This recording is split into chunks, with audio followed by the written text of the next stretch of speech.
Hi everyone, and welcome to the All Things ITSM Global Podcast coming to you from SITS. I'm Kirsty McGowan, I'm here with Ross Satter. Hello. Patrick Bolger. Hello. And we're chatting here with Stephen Mann. Welcome, Stephen. Hello, hello, hello. So, Mr. Mann, I always call him Mr. Mann. Why? It's a sexual thing. Why are you giving vendors a hard time about tweeting at conferences? We're lovely people, really. I know you're lovely people. I love all of you equally. But the problem is,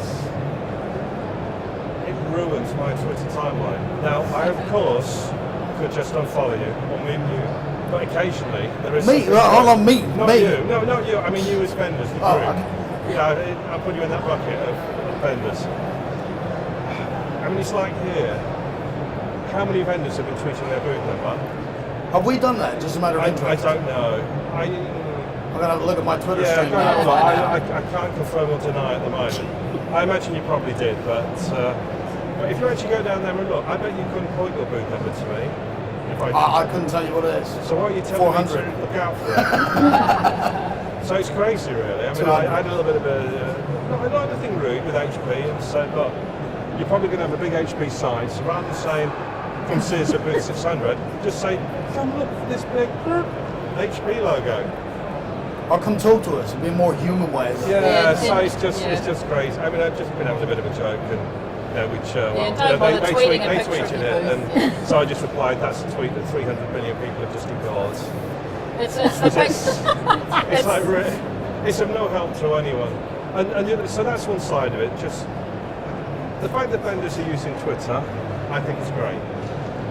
But if all it is a replacement for email, then it's not so great. No. So if they're not cute enough to realise that Twitter can be an engagement tool, it can be something that raises the profile of a vendor or a tool, adds to the brand image, and even from like a sales perspective, everybody within your organisation is always selling, whether they know they are or not. Everything. Anyone who works in Hornbill, whether they're a salesperson or work in marketing or work in product management, if they're tweeting, then they are technically. Well, but the other thing is you are representing the company, and you're also engaging. Right, so if you're just tweeting the "come to my booth" or "grab my swag" or whatever it is, or just a picture of your booth. There's no engagement there. Photos. There's no engagement there. Yeah, actually, I can live with the booth photos. But when it gets retweeted 6 times by everyone else who's working on your booth, that's a problem. Yeah, I mean, I mean that's an interesting one because you've got people like Rob Stroud who will write a blog, and then his CA colleagues will retweet it, and I think that's really good. As long as I don't follow, the 10 people that retweet it. Actually, these days it's not so bad because if I follow them, I'll only see it once. So I think that's really good, and that's probably another thing to moan about vendors for, is that if you write something and tweet it, how many of your colleagues at Hornbill retweet it? Not enough. I would bet. I mean, I've had this issue where a certain SaaS vendor and a certain research group that you create these things, but people don't see the need to help push them. It's almost as though it's quite a selfish thing. But if they do, if it's a good article, if it's a good piece or something like that, you will get the rest of the community doing it anyway. Well, you will do, but it'd be nice if your colleagues did it too. Well, firstly, to show that they've read it, which they probably haven't. Or worse still, retweet it and not read it. So But, it happens a lot. That does happen a lot. You've written it and you want people to read it, and so it's not difficult for anyone that you work with who's on Twitter who follows you. It's a one-button click. Well, no, it's 2 now, isn't it? One button click and then choose whether it's a retweet or a quote. So I just think part of my, let's call it anger, is the fact that it's annoying, but the other part is it's a wasted opportunity. Now, IT service management tool vendors spend an awful lot of money on marketing, and from a social point of view, they're probably paying for a partial resource or a full-time resource, or heaven forbid, an expensive third party to do it for them. And if they're not doing it well, that's wasted money. Plus, it's also, as I said, a missed opportunity. So I just find it annoying that nobody seems to get it, or very few seem to get it. Well, you will get the exceptions. So, I mean, I don't know, even any vendor, the Landesk would stand out. So, Ian Aitchison, for example, second Hooper, and people like that. But they're people. Yeah. Yeah, so there is a difference between people and the corporate accounts, both in terms of how they interact and also, let's say, the standards to which we should hold them to. Yes, so, I mean, I probably do most of the sins when it comes to being socially tweeting. You know, I might tweet nothing, then tweet 100 things in a day. And, I think as individuals we do that, but I'm only embarrassing myself. And we all do it as a messaging platform, which you really shouldn't be doing. But, you know, we do. Yeah, so I'm not talking about people like Matt and Ian. If anything, they're actually in the positive column rather than negative column. That we can flip that and say, how many vendors have hundreds, if not thousands, of employees, and how many of them are tweeting? Again, not enough. I mean, some are good. I mean, I tried to work out the other day which vendor I follow most employees of, and I think it was BMC. It surprised me, because I would have thought it would be the company I used to work for, but it wasn't. It was BMC, and I only follow those people because they actually tweet stuff that's interesting. At one point I might have followed them, when I was an analyst I might have followed, let's say, 30 people from BMC because it was a good thing to do, but now I wouldn't be surprised if I still follow 20 people. Now, out of my 300 people I follow, I bet 20 are still from BMC. So again, that's in the positive column. Not so sure on the BMC corporate account, I probably have that in the negative column. So it's an interesting dynamic really as to how social is actually handled. Provide some value.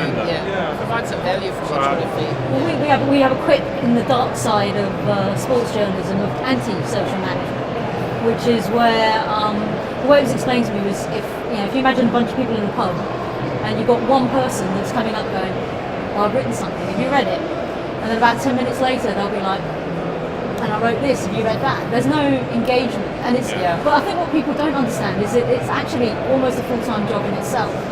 It is a skill or a capability, whether you're doing it full time for a company or even if you're doing it just while you work for your own benefit or for the benefit of the people that you engage with. There's a definite knack to it, and probably most of us will never get great at it, but just trying to at least appreciate that you are putting stuff out in front of people, and you almost have a responsibility, particularly at the corporate level. It sounds really up my own derriere, but it's a bit like, I'm not going to name the vendor, but I did name a vendor on Facebook about a week or so ago, where I woke up and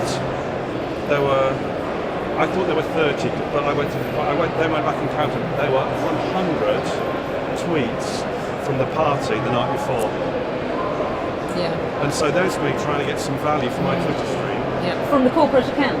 From the corporate account. Because I wanted to go back to something that you said, is that employers, even though they might not realise that they're representing their country and their company, and you see most people will have on their thing, my views are my own. But nobody reads it. No, but you're right. From a corporate account, that's hilariously bad. The new all views are my own should be replaced by I will try hard not to embarrass my employer. Maybe that should be the new version of it. This is why I work for myself. You're only going to embarrass yourself. But what Steve just said is that I'm still careful. I mean, I do put a lot of rubbish out there, but every now and again I write something and I think I can't actually say that because even though I think it's funny, it will be read the wrong way. It will upset people. So I just think people do have to be careful. There's not an opportunity. If you do something in conversation, but there's things I might say in conversation in jest. If I push out in Twitter sphere, I might end up having to explain myself. And I don't get that opportunity. It's already gone. But that's what happens when someone gets them direct messages muddled up with their. And then you realise as you send it. It's James Finnister, that is. The amount of times his tweets, someone goes, "Who was that for?" And they goes, "Oh yeah, that was for Stephen." And we've been having a DM conversation, and then it dies, and He's just tweeting the tweeting it. world. But I'd say to some extent, I think it is an education thing, because you will see, and I saw even our own people are guilty of sometimes, they'll basically start with someone's Twitter handle, and then not realise that actually, that's the reply when it's only seen exactly, by you, them, and the common followers. Yeah. But while we're being mean, we might as well spread it to blogs. Yeah. So that's the other thing. If a blog is just talking about the product, it's a press release. Yes, it's right. not a blog. And it's not just vendors. With my RSS feed thing, I have various sources, and one of them is analysts, so Gartner and Forrester, and two that I follow. The amount of times I see a really great blog title, and I think I need to read that, I go in, and it's 2 paragraphs of blah, just look at this report, it's behind the paywall. And you've ruined or wasted a really good blog title. Yes.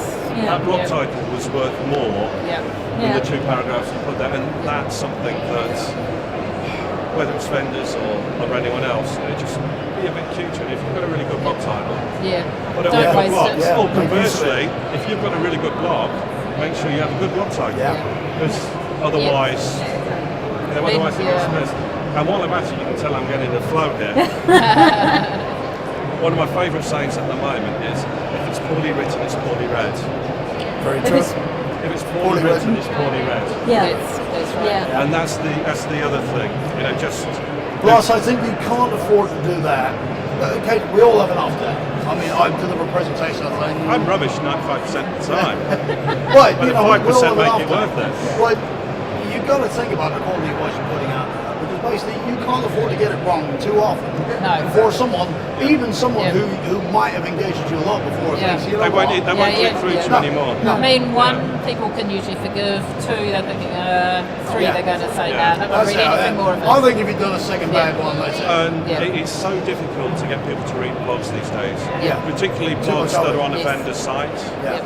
It's extremely, extremely difficult. Again, going back to, so when I worked at Forrester, I had some really nice view numbers.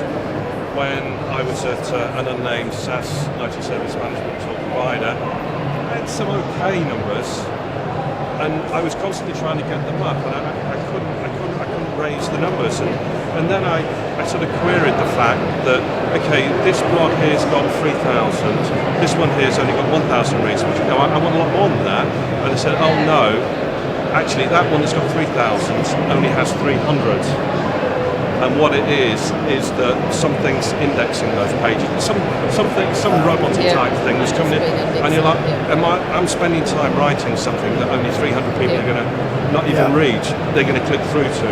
So say 300 people click through. I'd be lucky if 200 start to read it. I'm probably lucky if 50 people finish reading it. Exactly.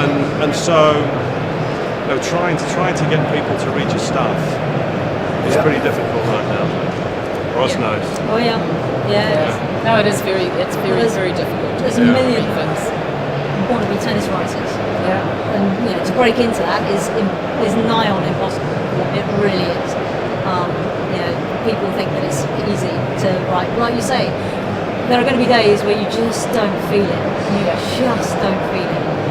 And I find if you're having one of those days, because sometimes when I'm writing a piece or maybe an opinion piece or an article or a blog or whatever it happens to be, if I try and push through that, It's not going to happen. you can't do it. You're better off to say, look, leave it, I'll come back to it. But it's not even just that. The other bugbear, and I really am a role here, Yeah. is people who write a blog because they need to write a blog, not because they actually want to give an opinion or to share something or to help someone. They write the blog because they feel obliged or contractually obliged to write a blog. Now, I shouldn't say that because there might be a point pretty soon where I have to churn out a lot of blogs. But I just think it's so messed up, and even those vendors that, or even research firms, that seem to think they have a social media strategy. I'm still not entirely sure that it is a strategy, or it's a strategy that's been created by people who understand social media. Now, I'm not holding my hand up to say I'm an expert, but it is quite easy to see when things are wrong. Did I ever tell you that I left work? He's standing there smiling at us, telling us it's time to wind up, I'm afraid. So I guess we better do as we're told and bring this session to a close. So thank you, Stephen, for Thank you for spending having some me, time with Stephen. us. It's been a pleasure talking to you this Cheers, afternoon. thank you.